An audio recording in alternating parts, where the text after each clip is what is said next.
Olá, amigos do NEJ, amigos do Segue Jesus. Estamos aqui para mais um vídeo, para a página do NEJ no Facebook. Sempre me apresentando para quem não me conhece. Meu nome é Alexandre e eu que vou conduzir o comentário do dia de hoje. Pedimos a Deus, a Jesus, ao plano espiritual superior, que nos envolva nas melhores energias, nas melhores vibrações e sentimentos, para que possamos atingir um estado de mais calma, tranquilidade e serenidade, para que possamos viver o nosso dia da melhor forma. Que assim seja, graças a Deus. Há muitos anos atrás, lá em 2002, 2003, eu estava recém saído da faculdade, né, com aquele sentimento de conquistar o mundo, né, 20 e poucos anos, recém saído da adolescência. E certa vez eu precisei levar o meu tênis, meu calçado, para consertar numa sapataria lá do bairro, que ficava próximo da onde eu morava. Levei lá para um senhor que trabalhava lá, sinceramente eu não lembro o nome dele, mas um senhor muito simpático, com 50, 60 anos de idade, um pouco mais, um pouco menos.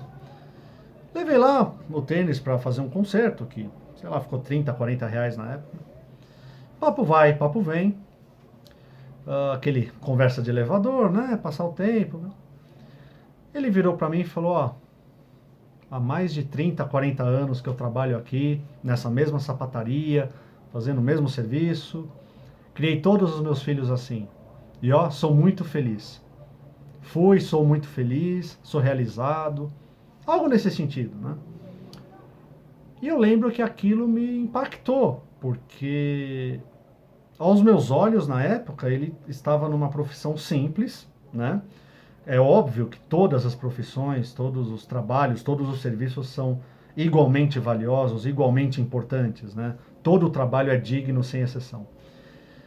Mas para mim, na minha visão de recém-adolescente, 20 e poucos anos, que maturidade você tem, aquilo foi um choque para mim, porque, nossa, e aquilo me instigou, falei, e realmente aquele senhor demonstrava uma felicidade genuína, uma satisfação pessoal por ter o trabalho que ele tinha, o emprego, por ter trabalhado por muitos anos, décadas até. E na época eu lembro que eu fiquei pensando, nossa, e ele, né, imagina, não tem pós-graduação, será que tem faculdade? Todo aquele esquema limitado, muito pequeno de pensar, reconheço. É um entendimento que eu também tinha na época. Mas nós podemos tirar algumas lições disso daí. Eu lembro que aquilo depois passou, na época eu pensei e tal, segui meus afazeres. E recentemente eu lembrei disso, porque a gente lê livro e a nossa memória vai pescando situações.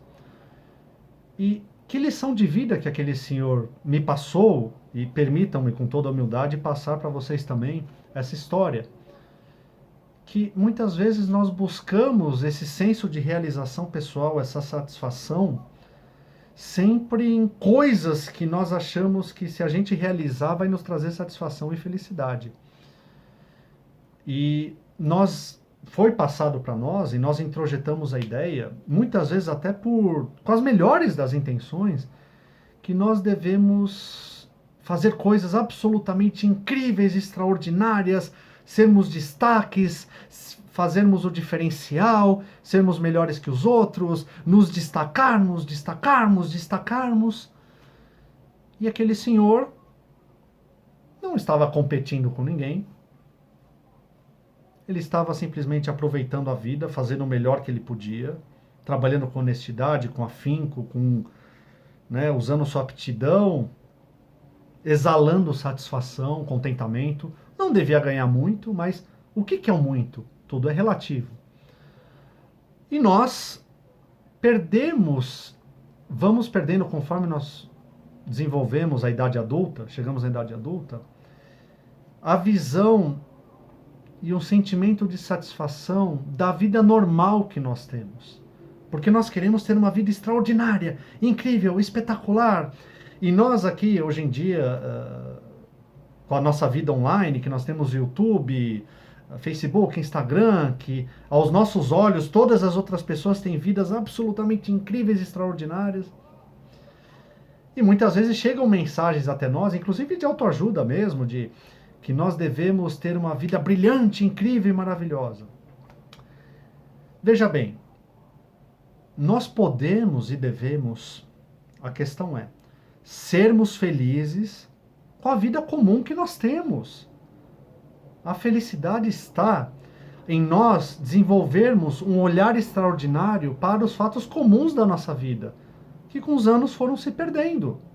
Então nós sempre achamos que a nossa importância, o nosso valor perante a sociedade, perante a família, perante Deus, perante a espiritualidade, perante todo mundo, está condicionada àquilo que eu vou fazer na minha vida, na profissão, o que eu vou conquistar, é aquilo que nós já comentamos em outro vídeo. Conquistar o topo da montanha. Mas a questão é, será que nós queremos conquistar o topo da montanha? Será que a felicidade está ali?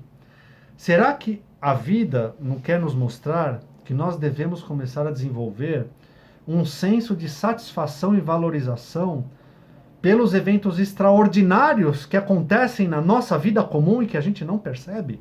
Por exemplo, acordar, conseguir sair da cama e se levantar é comum, não é? Mas vamos parar para pensar, é extraordinário. Muitos não conseguem e dariam a vida para conseguir isso daí. Levantar, andar, sair da cama. Se nós desenvolvermos essa capacidade, nós vamos ver o quanto é extraordinário. Abrir os olhos ao acordar, não, é comum, é banal. Não, é extraordinário. Muitos não conseguem. Tomar o café da manhã, a gente abre a geladeira no automático, bota o leite no automático, corta o pão no automático, já pensando nos problemas, isso aqui. Ah, mas isso é normal, é banal, é automático. Não, isso é extraordinário. Muitos, milhões nesse planeta não conseguem ter isso. E eu poderia aqui falar o dia inteiro de pequenos, grandes eventos que passam absolutamente despercebidos por nós, que são extraordinários na sua essência, só que a gente acha que o extraordinário não. O extraordinário eu tenho que fazer uma coisa maravilhosa e grandiosa na minha vida. Eu tenho que construir um hospital. Eu vou, quando eu tiver, sabe, aquela coisa pegando no extremo, achar a cura do câncer, achar a cura de uma doença, fazer algo grandioso, grandioso. Só que o que é grandioso? O que é extraordinário? Será que se nós começarmos a desenvolver um senso de aceitação e valorização daquilo que somos e daquilo que temos da nossa vida comum, nós não podemos transformar ela em uma vida extraordinária? Certa vez eu li uma frase que eu achei muito interessante e muito impactante, que pode abalar estruturas, que é o seguinte: a felicidade está em ser medíocre.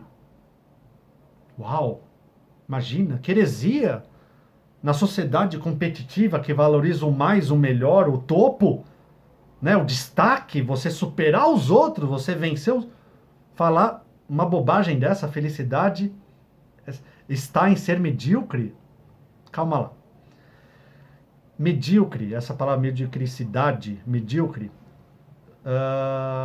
tomou com o tempo uma conotação muito pejorativa, quase um xingamento. Você fala que a pessoa é medíocre, você está colocando ela abaixo do, né? Você está menosprezando a pessoa. Mas se nós formos analisar o que significa, na essência, a palavra medíocre, nada mais é do que mediano, normal, comum. Então, quando a frase diz a felicidade está em ser medíocre, vamos parar para pensar. Será que nós estamos aqui nessa vida para competir com as outras pessoas? Para sermos melhores que as outras pessoas? Para conquistarmos mais que as outras pessoas? Tá, sempre vai ter os que conseguem mais pelos talentos, pelas capacidades, mas qual o problema de ser medíocre no sentido da palavra que eu expliquei, de ter uma vida absolutamente normal, uma vida discreta, uma vida anônima, uma vida que nós fazemos a nossa parte da melhor forma, temos o nosso emprego, os nossos afazeres, o nosso lar, a nossa família, geramos um contentamento, uma satisfação. Quem quiser alcançar o topo da montanha, vai fundo, o céu é o limite, use os seus talentos, mas contanto que seja uma coisa genuína de dentro para fora. É diferente você fazer uma coisa porque você quer ou você tem que?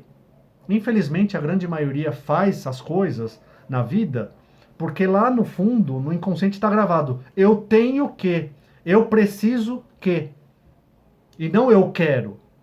Quando você tem uma motivação genuína do eu quero, eu gosto, eu desejo, é uma coisa que a sua alma de fato quer, vai fundo. O céu é o limite, a lei do progresso está aí, desenvolva, seja grandioso, realize, mas que seja uma coisa genuína e natural. E uma outra oportunidade, eu li também uma frase de um autor americano, os americanos que são o símbolo da competição, né? Que estava o seguinte: tudo bem em ser o número 2, porque a nossa sociedade está sempre querendo que você seja o número 1. O número 1 que faça, alcance, realize, sabe, não tem fim, conquiste e tal. E essa frase fala: tudo bem em ser o número 2. Ou seja, não quer dizer que você vai ser uma pessoa infeliz se você não for o melhor, se você não for o destaque. Você pode ser você mesmo. Essa é a grande questão da humanidade. As pessoas estão infelizes porque elas simplesmente não aceitam como elas são. Elas não se valorizam e não se amam pelo que elas são, aceitando as suas limitações. Se você tem pontos fortes, utilize-os. Se você tem pontos fracos, corrija-os. Mas no seu tempo, à sua maneira. A questão de felicidade, de novo, é uma questão interna. Enquanto você for insatisfeito com o que você é, com o que você tem, estiver se comparando com as outras pessoas e quiser ter uma vida brilhante, espetacular, o que é ter uma vida brilhante, espetacular? Isso é muito relativo, varia de pessoa para pessoa. Que nem eu falei, uma pessoa que consegue sair da cama, acordar, abrir os olhos e andar, para certas pessoas isso é maravilhoso, isso é extraordinário. Ou, indo mais a fundo, isso é um sonho para a pessoa. Aquela pessoa que não consegue fazer isso, as pessoas que estão limitadas e que não conseguem fazer isso. Então, quando nós desenvolvermos um senso de que nós devemos e podemos e devemos transformar a nossa vida comum extraordinária, significa: seja feliz com a sua vida comum. A felicidade está na mediocridade, no sentido positivo do termo. A nossa vida comum, de você perceber as coisas boas da sua vida, encontrar pessoas, estar em contato com a natureza, estar rodeada das pessoas que você gosta, fazer aquilo que você gosta. A história do sapateiro que eu contei no começo do vídeo, ele era feliz, ponto. Para uns aquilo é absurdo, para outros é falta de ambição, para outros vai ter N milhões de defeitos que as pessoas vão colocar, sempre vão estar julgando. Mas o que vale é o nosso senso de felicidade. O que é muito para mim pode ser pouco para você e vice-versa. O que é valioso para mim, para você pode causar indiferença e vice-versa. O que é importante para mim, para você não é, e por aí vai. Tudo é relativo de pessoa para pessoa, de espírito para espírito. E aproveito a oportunidade para falar desse livro aqui, ó, Dentro de Mim, do José Carlos de Luca. Fica a dica, fica a sugestão para quem não tiver adquirir esse livro, que é muito bom. No capítulo 7, no 7º capítulo, tem um parágrafo que ele fala o seguinte, abre aspas: estou certo de que, se abandonarmos o desejo de perfeição das pessoas, das situações e de nós mesmos, seremos capazes de enxergar muita coisa boa em nossa vida. Boa, não perfeita. Satisfatória, não maravilhosa. Legal, não incrível. E quando isso acontecer, a felicidade começará a surgir em nossos olhos. Olha só que importante que ele fala. Boa, não perfeita. Satisfatória, não maravilhosa. Legal, não incrível. A gente sempre buscou o perfeito, o maravilhoso e o incrível. Grandes coisas, espetaculares, maravilhosos. Só que a realidade é, não. A nossa vida normal, comum é boa, satisfatória, legal. Se nós formos pensar, é isso que a nossa vida precisa. Nós não somos espíritos perfeitos, então a gente não vai ter vida maravilhosa, incrível e perfeita. Isso é ilusão, isso é utópico.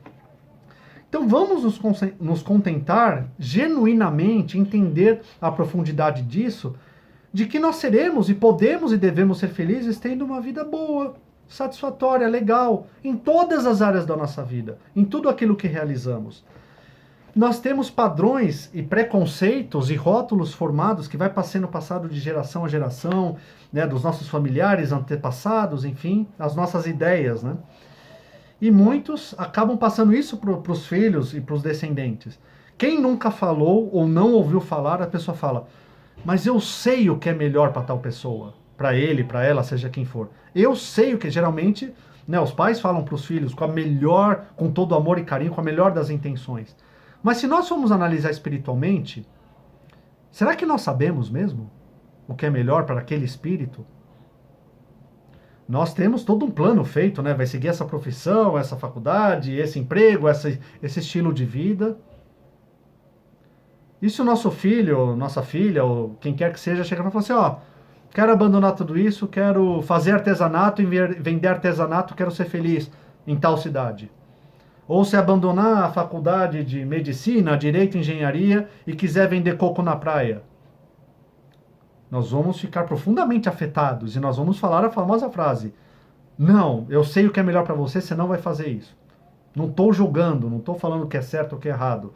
São situações que acontecem. Todos conhecem, ou a maioria conhece a parábola do filho pródigo, né? Que tinha um senhor muito rico, que tinha 2 filhos. Um dos filhos, resumindo a história nas minhas palavras, chega um momento que ele fala, pai, me dá minha parte na herança do que é de direito, que eu vou, nos termos de hoje, eu vou viajar o mundo, vou desbravar o mundo. Imagina se o pai, nessa parábola, se fosse uma outra versão da parábola, o pai falasse, não filho, não faça isso, pelo amor de Deus, eu sei o que é melhor para você, você vai ficar aqui comigo, vai trabalhar comigo, vai ficar preso aqui com seu irmão, Só que olha a profundidade da parábola. O pai aceitou, entregou a parte dele na herança, o filho foi, desbravou o mundo, bateu cabeça, comeu pão que o diabo amassou, aconteceu de tudo com ele, aí ele teve um despertar, que ele falou, nossa, na casa do meu pai era muito melhor que essa situação, e voltou. E o pai recolheu de braços abertos. Ou seja, ele teve que ter toda a experiência, toda a vivência para enriquecer o espírito dele para criar o discernimento. Então, com essa parábola nós podemos também interpretar o seguinte: cada espírito tem uma vocação, tem um entendimento, tem todo um universo dentro dele. E nós, como criaturas, nós não temos, por mais próximo que seja a pessoa que convive conosco, o filho, o cônjuge, a filha, o pai, a mãe, que na nossa arrogância ingênua espiritual, nós sempre achamos, com a melhor das intenções, e não tem nada de errado nisso, é bom frisar, que nós queremos controlar as outras pessoas de que eu sei o que é melhor para você, mas nós nos esquecemos que pode ser que nós não sabemos.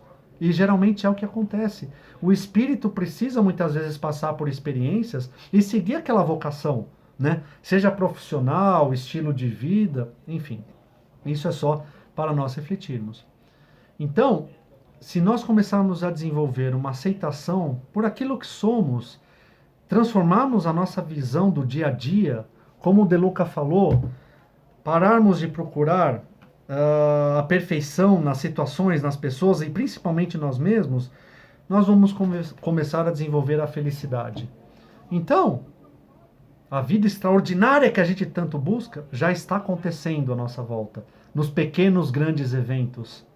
Você conseguir respirar, viver, olhar a vida, andar, caminhar, se alimentar, a questão não é os eventos extraordinários acontecerem no futuro. Eles já acontecem e a gente não percebe. Então a felicidade é um senso de percepção de cada um de nós. É aquilo que a gente sempre tem repetido. Não nos comparemos com ninguém. Não há necessidade de competir com ninguém. Nos provarmos para ninguém, para qualquer pessoa, nem para Deus. O nosso valor não está naquilo que fazemos, está naquilo que somos. E todos nós temos igualmente, sem exceção, o mesmo valor. Independentemente do que façamos, se temos ou não profissão, qual profissão temos, independentemente das nossas escolhas de vida, nós temos o mesmo valor para Deus. Tão ou mais importante do que saber o que fazer é saber o que não fazer. E isso o espírito só adquire através das vivências, das experiências, né? Como diz o sábio, que o aprendiz pergunta para o sábio: mestre, como desenvolver a sabedoria? Fazendo escolhas. Aí ele fala: como fazer boas escolhas? Fazendo más escolhas. Então, nós só vamos aprender do erro, através do erro e do acerto, da tentativa e erro. Então, sejamos felizes como nós somos, transformemos a nossa vida comum e extraordinária, mas aqui, na visão e no coração. E nós vamos com certeza ver a nossa vida se transformar diariamente e nós seremos a pessoa extraordinária que tanto buscamos fora de nós, nós vamos perceber que ela sempre esteve ali dentro de nós. Obrigado pela atenção, mais uma vez. Fiquem com Deus, um grande abraço. Até a próxima.